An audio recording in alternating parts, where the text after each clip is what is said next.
Stop. நான் சொல்ல போகிற இந்த விஷயத்தை என்றைக்கா நீங்கள் எக்ஸ்பீரியன்ஸ் பண்ணியிருக்கீங்களா? Creative high.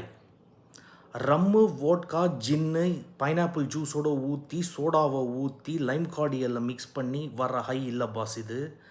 இது வேற, அதையும் தாண்டி புனிதமானது. நீங்கள் ஒரு ஆர்டிஸ்டாக இருக்கலாம், டெக்னீஷியனாக இருக்கலாம். தன்னோட கம்ஃபர்ட் ஜோன்லேருந்து வெளில வந்து பண்ண முடியாத ஒரு விஷயத்த, இல்லை பண்ணாத ஒரு விஷயத்த நீங்கள் அட்டெம்ப்ட் பண்ணும்போது அந்த ப்ராசஸில் வர ஒரு சந்தோஷம் இஸ் க்ரியேட்டிவ் ஹை. அது ஒரு சின்ன விஷயமாக கூட இருக்கலாம். நீங்கள் ஒரு ரைட்டராக இருக்கும்போது நீங்கள் எழுதுகிற ப்ராசஸில் இதுக்கு முன்னாடி நீங்கள் அப்படி எழுதியிருக்க மாட்டீங்க.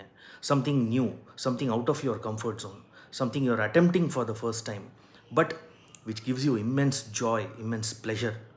That is called creative high.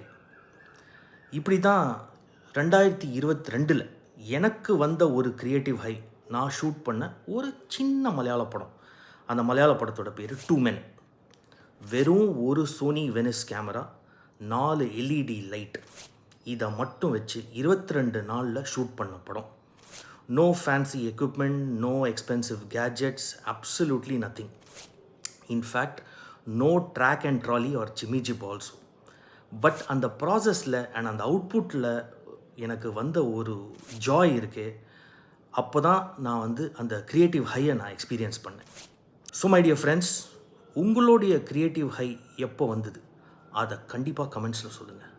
Bye.